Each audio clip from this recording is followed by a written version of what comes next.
Wow, wow, wow. That one size fits all resin 3D printer for myself. So the X1 took all the premium features from the big top dogs in resin printing, and it combined it into this one magnificent machine.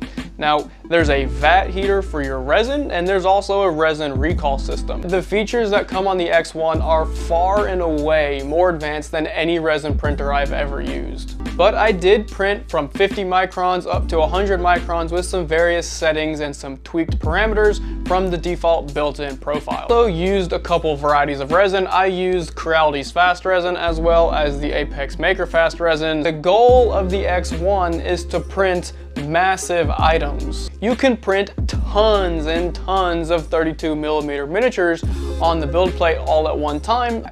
But what I can say is this machine prints blisteringly fast. The X1 is an incredible machine.